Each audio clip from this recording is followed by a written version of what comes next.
When it comes to something like the 1619 Project and other kind of, I guess we might call it like liberal revisionist histories, obviously, we understand the kind of moral imperative behind them. And as Matt was saying, a lot of it, I think, is a very rational or reasonable response to certain forms of liberal history that came before. But what's so troubling, and we actually get into this with James Oakes, is that ultimately these politics end up being pretty nihilistic or pessimistic. I mean, they don't really point a direction in which to go.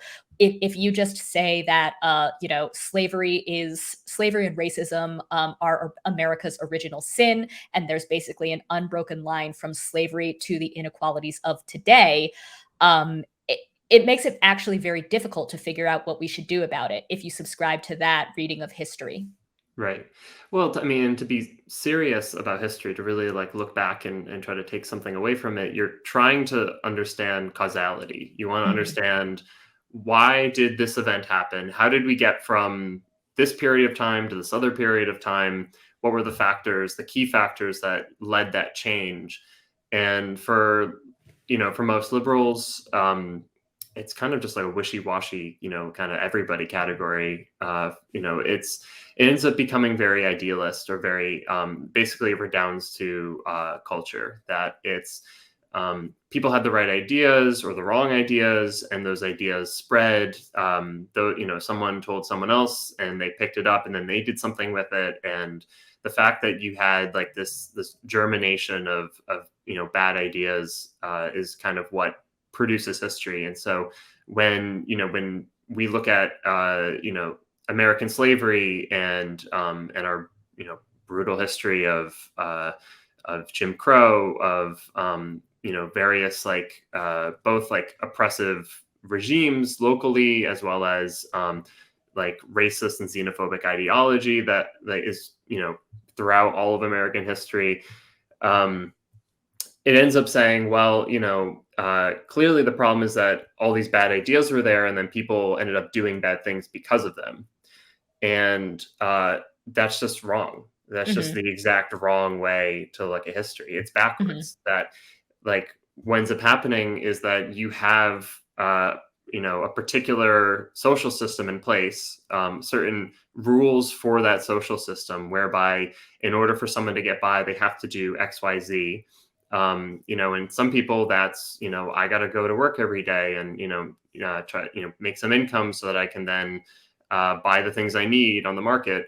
Or if you're someone who lives off of those people, and you extract their effort and end up, pocketing, all of their effort and their labor, and trying to get into a profit, you then end up having a very different set of rules. And so, if you're a plantation owner in the South, you have a very particular set of rules that you have to live by in order to reproduce yourself, because you don't want to just give up everything. No rational person in any situation is going to say, I'm just going to give up everything I have. Mhm.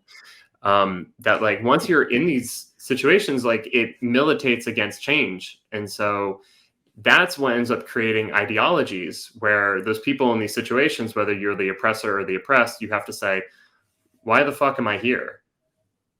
And It's funny. I think that those relationships, in a way, also explain why projects like the 1619 Project and other forms of liberal revisionist history have sort of caught on with the liberal, economic elite. mhm, Because, when you subscribe to a vision or an understanding of history in which it's sort of culture and the ideas that you put forward that drive change, well, like that puts people who work at the New York Times or who work in universities or who, are commentators or politicians. That situates them as the agents of change. Now, obviously, on this show, we don't believe that they are, but that's awfully convenient for them. yeah, isn't it great to have a worldview where you say like, I'm the most important person in Mhm. society for like creating good outcomes? It's great. Like, I wish I could say that, but Mhm. like, it's just not the case. Like, that's just Mhm. not like, obviously, like, that's not to like dismiss, research, Right. going back Yeah, to of history, course. making arguments. If for only just, we can look back at history and see like that all of like, these, whether it's parties, political parties, unions, important kind of political leaders within these groups, they're all debating endlessly. And so I don't think they're wasting their time. Like these debates matter, but it's also just so clear that like something like the 1619 Project is not trying to be serious with history. Like it is, they might understand it in those terms, but effectively it is trying to make a modern political critique. It's trying to offer, this is how we understand our past, and therefore this is what we're going to do in the future when it comes to racial inequalities. And I think I agree with Matt that, well, actually, I mean, obviously we can't speak to the motives of, the people that run or participated in the 1619 Project, let alone the New York Times. I think that I think that there is a reading where I think it's possible to say that it was an attempt at some sort of serious understanding of history or some sort of serious reckoning, again, the word of the day, mhm. with the past. But, I keep thinking of Matt's article title, History as End. And Mhm. what I really think of the 1619 Project as is history as a dead end, right? Because it's Right. like again, I don't want to like jump the gun on the James Oakes interview too much. I promise we're getting to that. But he really, lays it out better than I think I could. But again, the question is if really nothing has changed, or if we're so locked into our history, which again no one denies is in many ways extremely brutal It's and bad. atrocious and unjust. It's bad. But if we really can't escape from it, well, what does that mean for our political strategy? Right. And for me, I don't think the answer is, well, the 1619 Project exists, and just because it's out in the world, things are going to get better. Right. Well, and it just, yeah, I think that's all true. And yeah, I wouldn't want to say that the people working on 1619, or like honestly, a lot of, similar types of projects that a lot of these end up living in, like the NGO world, like the individuals who carry these things out, like probably want good outcomes for other people. They probably, have decent morals, generally. Maybe, it's probably very vague, but they do want other people to not, live in horrible situations and not have like terrible bad social outcomes. Mhm. Um, but the problem is that like their contemporary class position ends up completely limiting what they actually think is politically possible, because like when if our understanding of history and how history's changed and what it took to overcome slavery or Jim Crow, it's completely in line in the way that Matt was talking about with Barrett Rustin and April Brandoff. Like it's completely in line with us now in 2021 saying we need Medicare for all in a jobs Right. program. Mhm. Whereas these people would not come out in favor of those programs. They would not support the politicians supporting that. In fact, I believe that many of the figures associated with said project have come out against or have had many criticisms of, let's say, the politicians who have been most prominent supporters of Medicare for all. Yeah, Bernie. Uh, What? I'm not calling you on your birthday. That was like one of my worst Bernies. Yeah, you can do better. I But know. people have to, Damn it. look out for future shows to see that. One shot. Fucked it. Yeah. Jen, wait, before we go to the interview, I do want to ask you a question. Because I think this is something that I deal with. Like I've had this conversation with like some friends before, and because I like history, I try to read a lot of history. This kind of keeps coming up, and it's, do we take lessons from history? Like, how do we, like, what are we getting out of it Hmm. politically? Like, we can all agree, like, yeah, it's fun sometimes to read history, especially if it's written well. Like, Yeah. it's engaging and interesting, and love to learn about other people in the world. Whatever. Yes, we agree. But then, like, what's like the political upshot of studying history? And obviously, we should, could have asked Matt, but whatever. Yeah, we should definitely ask Matt at some point in the future, and probably every other historian that we have on here. We should have asked James. Well, actually, we kind of did ask James. So Stay stay tuned. tuned for the interview. Sorry to keep previewing it. But just really quickly, no, I mean it is an interesting question because again, I think that this is one of the tensions that Matt kind of explores in his Harper's piece. Like, I don't think that every history has to automatically lend itself to some sort of like perfectly developed political strategy. Like, there Mhm. could be like history of like, I don't know, the 30 Years' War or whatever that we don't take anything from, I mean, maybe there's some political lesson you could take from that. I'm sure there is actually, but like that doesn't have to be the point. But I think what's frustrating about the 1619 project and other strains of liberal revisionist history that kind of take this nihilistic or pessimistic turn is that they really I think that these projects really purport to they insist that they impart some lesson for politics today, but it's like, Mm. what is it other than feel bad about the past or like reckoning? And like, I'm sorry, like we keep hearing this word. What is a reckoning? Like, I feel like a reckoning and $1 will get you a cup of coffee. Like a reckoning is just like I don't Pretty know. bad cup, but Yeah, not in New York where you I are. know. Cale, what's a reckoning? Um, I don't know. I feel like that's something you do in like the theater or something. Yeah. Going back to your segment from a couple weeks ago of like Yeah. of this is where liberals end up like go Hmm. to reckon is to they Hmm. just watch movies and Right. Yeah. feel a little better about I don't know, their privilege or something. Yeah. Um, Well, I mean, okay, so just to kind of touch briefly on your question again, I think that somebody like Eric Foner, who I mentioned in the interview, is he very sort of famously identifies Reconstruction as this time period that leftists can study, not just because it's interesting or it's an understudied period in history, but because we can actually take some political strategy away from that time period. Now, obviously, historical analogs are just that, they're analogs. So there's never going to be a blueprint that we can just, use. But for example, maybe to talk about the New Deal, I think that it's really worth studying what worked about the New Deal and why. It's also worth studying the shortcomings of the New Deal to figure out what we can do better. Should we revive the labor movement and actually, obtain some kind of state power, which of course is very, very far down the line if it comes to fruition at all. But the point being that I fingers think, crossed.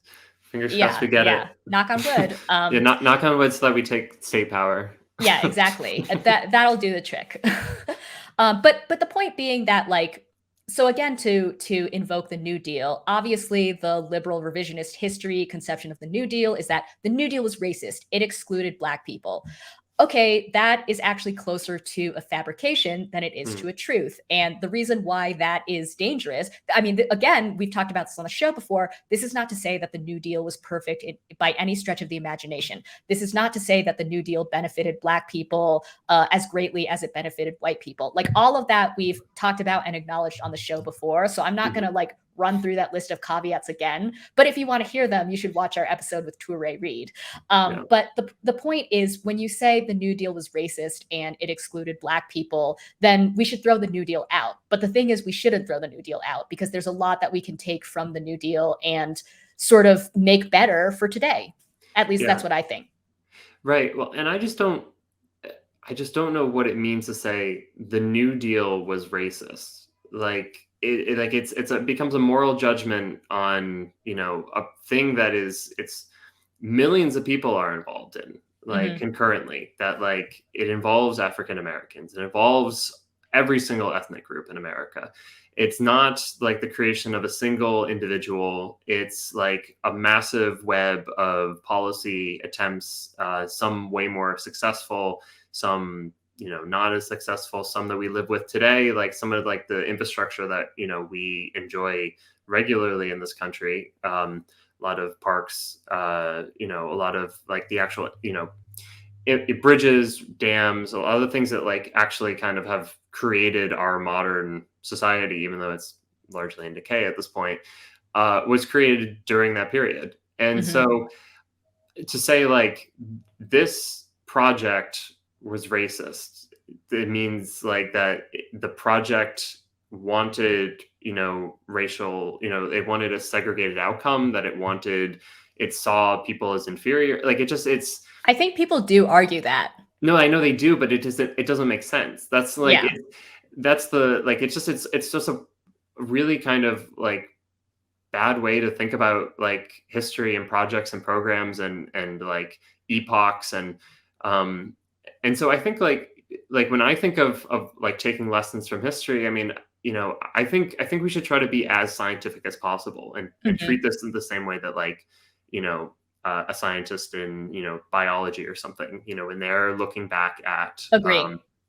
they're making experiments, and so history is largely a bunch of trial and errors at the level of society of how did we organize ourselves here or there, or these people organize these other people, and these people tried to destroy these other people, and how do we understand like how these systems worked or didn't work or what led to them.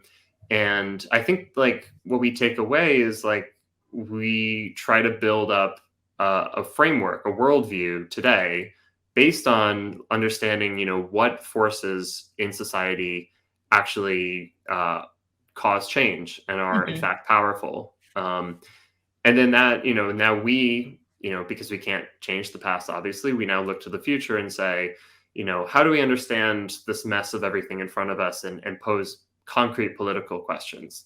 To say, to say inequalities, like the massive problem facing the globe in the 21st century is like it's based on a particular worldview and a framework that we think that we're measuring certain things that other people aren't measuring, that we're part of it's a normative value or a normative judgment rather, and I think that's fine. Like Inequality is bad. yeah, like we can say it's like it's normatively morally bad. Yeah. But we can also like understand, how and why, the vast majority of people end up toiling their lives away to the benefit of a small handful of other people who Hmm. back their surplus effort and work, Hmm. and then end up having, tons and tons of money that they, end up right now they've not been reinvesting. They've been sitting on it in banks. Uh, Yeah. so That's an interesting way of putting it, because I think that the 1619 project does exactly the opposite, right, where it kind of, lets the empirical stuff fall by the wayside in order to build a moral case. And James Oakes will get into the empirical stuff when when we interview him. But you're arguing for basically the opposite, I think. well, we Or have not to abandon the moral case. Obviously, that will always be there, but the point of studying history is, I guess, not to cherry pick or not to kind of bend history to suit your political needs, but right. to actually study again the social forces that made a specific moment in history, the social and economic forces that made a specific moment in history possible. If there was social change, how was that produced, and what can we take away from that in order to, if not replicate that kind of change, Mhm. create some new kind of change today. Yeah, well, I mean, that's the difference between us and biologists. Just to finish the metaphor, is just that like we study capitalism because we fundamentally find it unequal and Hmm. unjust, and we Right. want to change it. And we understand like it's not going to change just by identifying it as unjust. That Hmm. Yeah. the structures are too powerful as they exist as social forces in the world for us to just all morally denounce capitalism. It doesn't that alone will not work. You will Hmm. not overturn the system by everyone agreeing that it's Right. bad. Exactly. Like, and so you have to, this is like the question for socialists in the 21st century is, we have 200 years so far of experiments and tests of modern, not always full, and actually very infrequently full democracy, but some kind of democratic capitalism, and a modern left based in working class people and people that have a left political principles and a worldview and a framework that have tried to change the world, and now we have to, pick up where they left off, and what worked, what didn't work, and let's give it another go. If you like this video from The Jacobin Show, please hit like and subscribe and share with your friends. Thanks.